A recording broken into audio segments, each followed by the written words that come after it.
future, welcome back to Queenie of London and welcome to Vlogmas Day 20. How are you all doing? Thank you so much for popping back to my channel.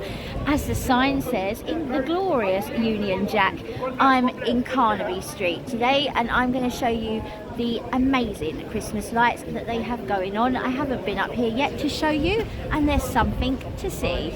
I'm also going to give you a little bit of a history tour today along Carnaby. We're going to talk a little bit about the swinging 60s, some of the faces, some of the music, some of the bands, and I hope you enjoy it. By far the greatest shop on Carnaby Street now, in my opinion, is this. This is RS at number 9.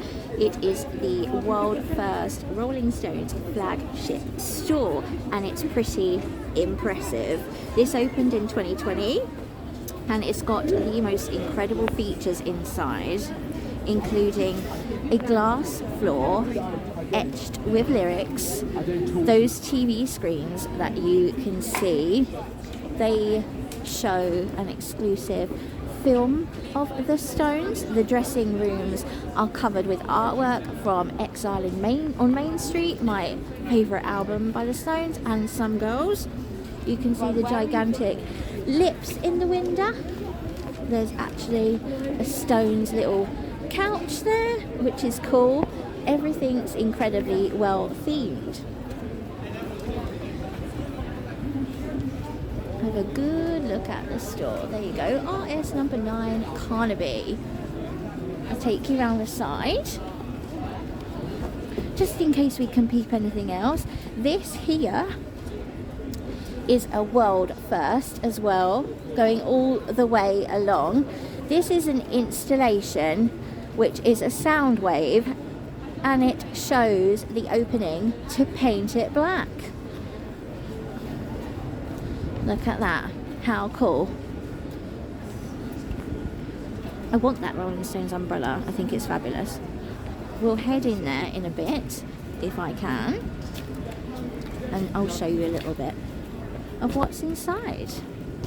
So while I am hanging out underneath the Stones, I will take this opportunity to tell you that it was in February 64 that about a 10-minute walk from here, the Stones recorded their first album at Regent Sound Studios at number 4 Denmark Street.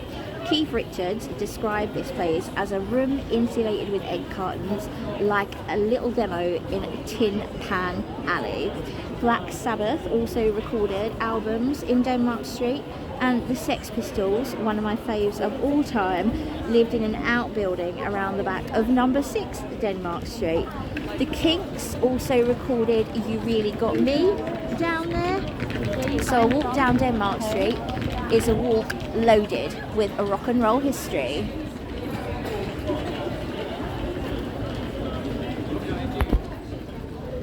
So just here on the side of RS at number 9 on Broadwick Street, this is the Spirit of Soho mural. This was a community project which was commissioned in 1991. And it shows you a woman there holding up a massive skirt. Now that woman is supposedly St Anne, and that's the name of the parish church in Dean Street. She's holding out her massive skirts, and within her dress are contained the streets and the alleyways of Soho and many of their notable landmarks. You can also probably see some dogs and hares, and that draws attention to Soho's history way back of being a hunting ground, and the term Soho is actually a hunting cry. Within those skirts you'll see the pagoda there from Chinatown, Liberties, you can see the Palladium. You can also see Ronnie Scott's, incredibly famous, in nearby streets. There's also one of the Groucho brothers depicted there. That's thought to allude to the Groucho Club, which is also nearby. on Dean Street, and right at the bottom there you'll see a load of famous faces, including William Blake, Karl Marx, Dylan Thomas. All of them got associations with Soho. Now, see that clock there? When it strikes on the hour, Karl Marx will drink from a Coke can, and the lady there, she's an opera singer, Teresa she was called, she winks at her lover Casanova. So it's a really, really cool mural, and it has a lot to tell you, doesn't it? And around the edges you've got details as well. And here you have the walking lady of Carnaby Street. Big faces along Carnaby Street were the small faces, and it was actually along here that the band's agent John Arden had offices, and it was in these offices that the original lineup of the small faces arrived in June '65, and they got their contracts, and they also incidentally got an account with every single major shop along Carnaby. This plaque was actually unveiled in 2007 by the band's only surviving member, Kenny Jones. And this actually, which is Puma number 52 to 55, was John Stevens' shop, self-titled, and it was actually 3 stories high, and the whole of the first floor was dedicated to ladies' fashion, and there was a cafe in the basement.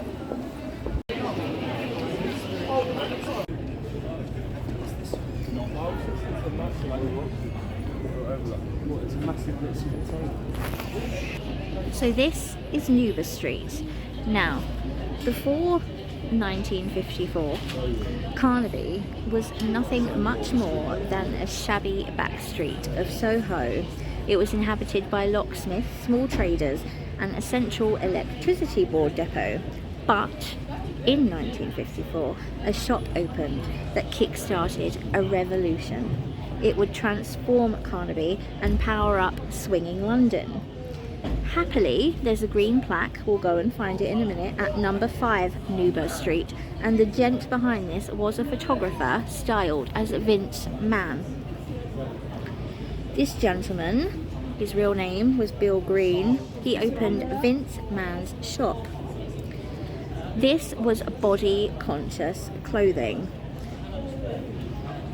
He was a bodybuilder, and he was into bodybuilding photography. Sean Connery did some modelling for him before his Bond days, and Vince Mann was all about this tight-fitting, continental black jeans, black shirts, Breton stripe, casual. Nothing like it had been done before.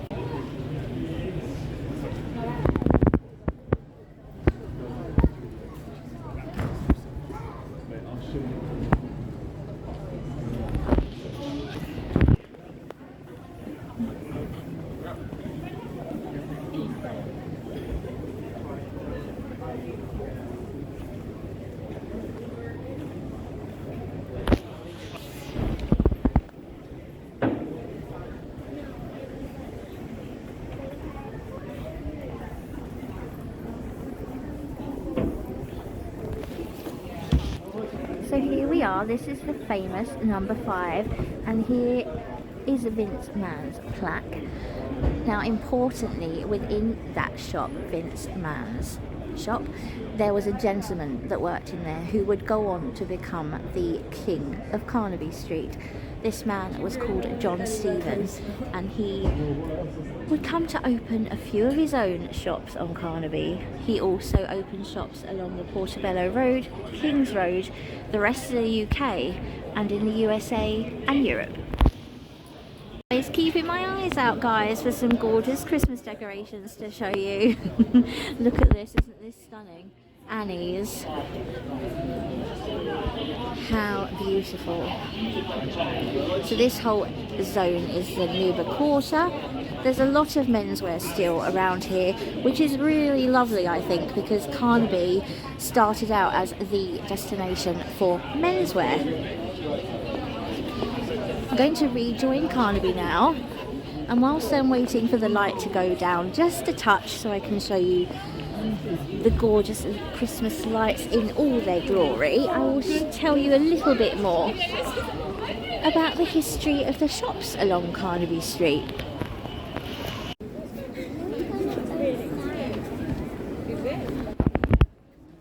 So what I just showed you there on my little bench that I've perched up against is the cover of the American magazine Time. Well, it's the American edition of Time from the 15th of April 1966. This issue is pretty special because it's the first time anybody uses the term Swingin London, and this is what it says. I'm going to read to you from it directly.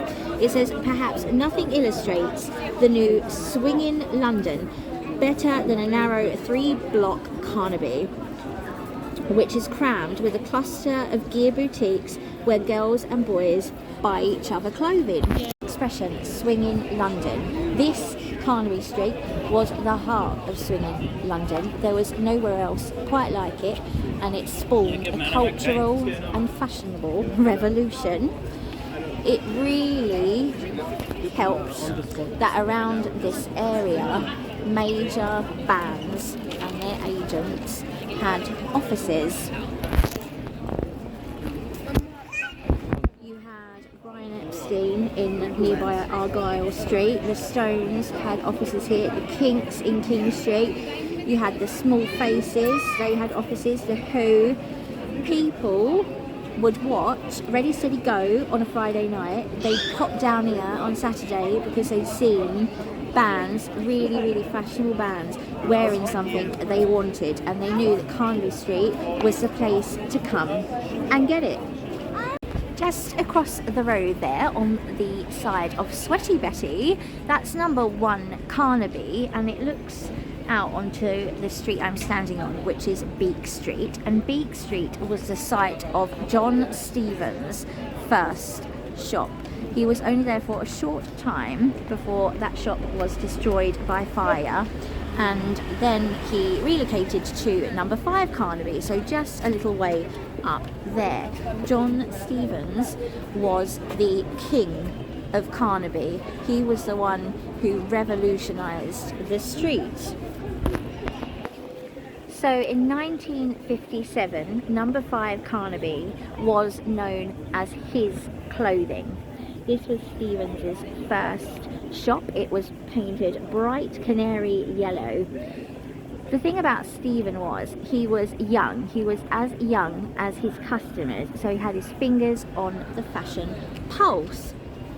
He realised young people wanted to look different and to break away from everything that had come before, because fashion hadn't really changed since the 1940s. These people that wanted to look different were the mods. No one before Stephen came along had anything to sell to them, and they were always on the lookout for good gear to wear, and they couldn't find it. So Stephen catered to that audience. He employed all young people in his shops.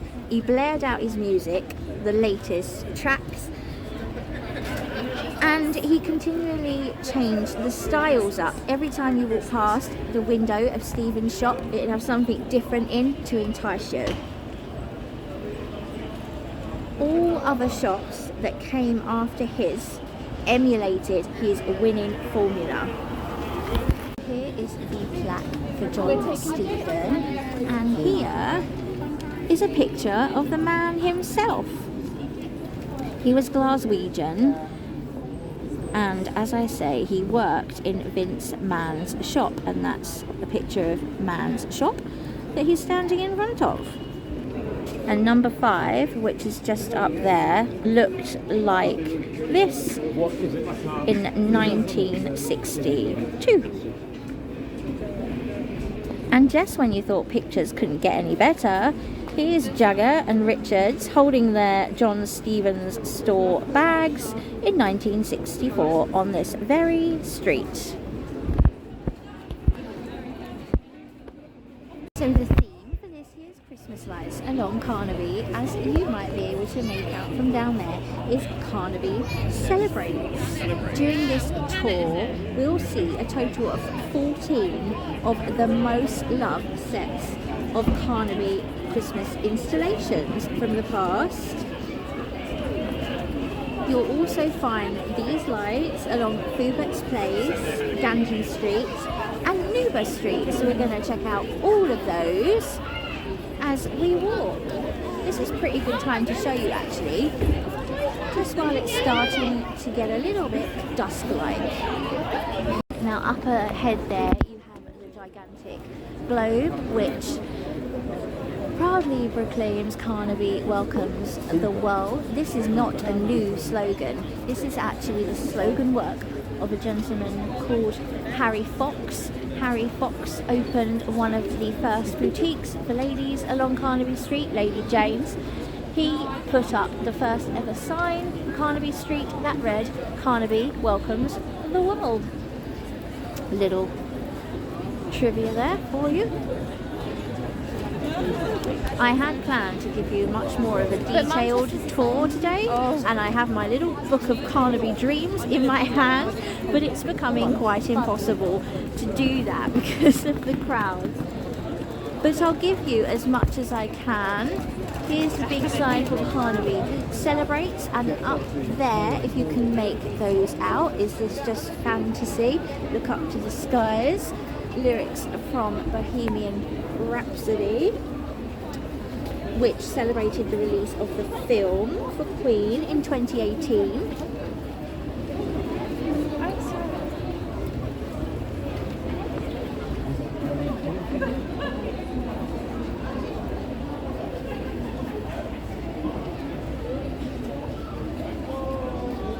Those other ones down there, I believe those are from the Carnaby Kaleidoscope in 2021. If you look back on these Bohemian Rhapsody ones, there's two more lines from the song.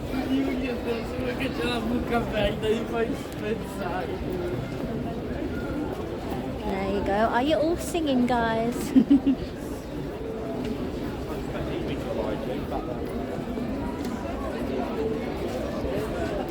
Open your eyes.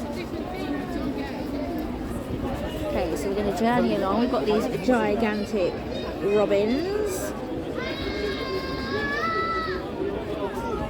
And you can probably see him just up ahead there, the giant snowman from 2008.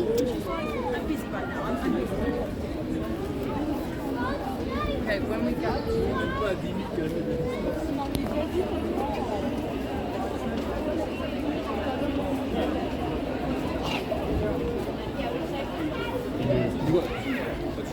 I'm actually going to pause here for 1 second while there's a gap for me to talk to you in. This is a picture I found whilst doing a little bit of digging. These are Carnaby Christmas lights in 1967. Now, I actually recognise those big eyes because they were reused, or they might have just been redone, to celebrate an exhibition that was on at the V&A, and it was taken from the Beatles' lyrics from Revolution. You say you want a revolution, and it was about records and rebels from 1964 to 1970. So they sort of reinvigorated those Christmas lights of 67, which was a lovely touch. Back in the present. Now, a chap called Robert Orbach actually described Carnaby Street in a really, really beautiful way. He called it a fantasy island amid a nation of chaos. Now, Robert Orbach had a long history with Carnaby. He actually co-owned a shop called I Was Lord Kitchener's Valet, and this shop sold the most incredible, like, reconditioned or declassified military uniforms, and they started a whole thing for those. Orbach in the shop actually wore one from the charge of the Light Brigade, and Jimi Hendrix reportedly kept coming into the shop and bartering with Orbach until he finally got him to sell it to him for quite a lot of money. And that's the one that you always see, the military tunic that Jimi Hendrix was photographed in many, many times.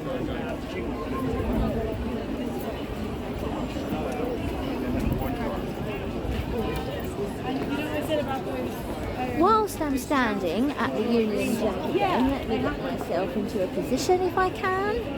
Not very clear. I was watching an incredible documentary, only part of it I can find at the moment, called, let me think what it was called, Carnaby Street Undressed. And in that, Roger Daltrey described how in the early 60s they went to Savile Row because their manager suggested they make a jacket out of the Union Jack. Now, they went to Savile Row, and the tailor they saw there wasn't too keen on using a Union Jack for clothing purposes. This had not been done before, and it was something that just wasn't done. So the boys from the Who got on their bikes, I would imagine, and rode to the East End of London, where the tailor was a little more relaxed about doing something like that, and they got their Union jacket. Now, everybody saw this when they were out and about doing gigs and everything, and before long Carnaby Street was flooded with jacks, and they have never left, thankfully. Just stopped off in this little gap here where there's nobody standing to show you this picture. This is a really famous shop of Carnaby Lord John. It's the shop of chaps called Warren and David Gold, and these guys here were pretty instrumental because they kept the patronage of all the best musicians in the 60s, so everybody used them. That was a place to be seen and to wear the clothes. I'm not going to be able to show you in as much detail as I wanted to today, guys, about all the different plaques that are scattered about marking really important shops along Carnaby. But along the actual main stretch of Carnaby, you had shops such as Lord John, by Warren and David Gold. You had Lady Jane, that was set up by Moss and Fox for women. It wasn't the first store for women. There was actually a shop in Marlborough Court, Foles and Tuffin. They did trouser suits and Liberty prints for women. So that was pretty groundbreaking. You also had a shop called Pussy Galore up there, Donis. You also had a Paul's Boutique, which still went on for a long time. You had Ravel's, the shoe shop. I remember Ravel's, I used that. Down there, you've got Kingly Court, which is a rather nice little place for eateries. It's quite fun. Now, Carnaby Street didn't actually get pedestrianised until 1971. Cars went up and down here. Lady Jane, when it first opened as like a publicity stunt, had models in the windows and they were actually changing. So all the cars were like honking and gaffing up, and the proprietors actually got arrested. They had to go to court for obstruction of the public highway and they were fined. But they kept doing stuff like that because they said it was good for London, good for business and good for Carnaby Street, and I quite agree. I think one of the judges agreed with them too. Now those guys actually opened another shop called Lady Jane's Birdcage, There was a lady on the launch of that shop who was suspended from the air in a bird cage in her bikini. So it's always been about show. Carnaby Street wasn't just about what was being sold, it was how it was being sold. All the shops of Carnaby in the 60s, something to do with boutique culture, and music was central to that culture.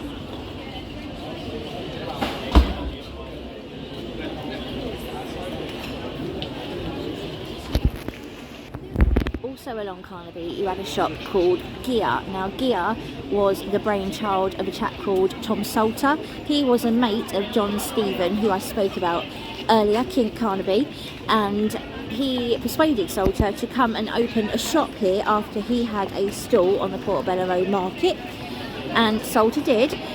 This Gear was sort of like an antique shop, and it sold Victorian furniture. It had a very, very cool customer base.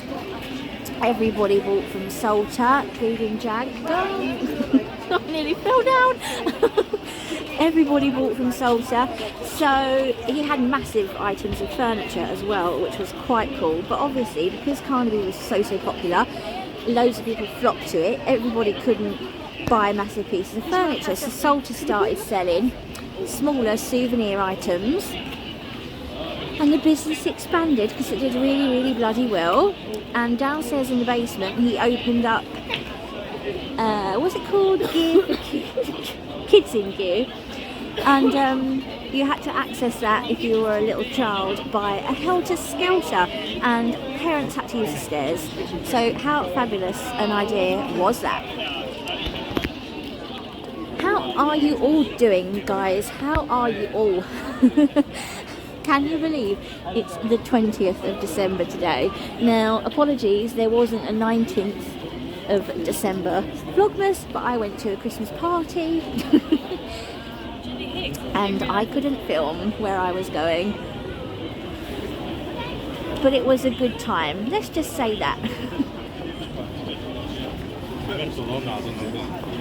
I'm so happy I came to show you these lights today. I think in the new year I'll give you a proper good tour of Carnaby.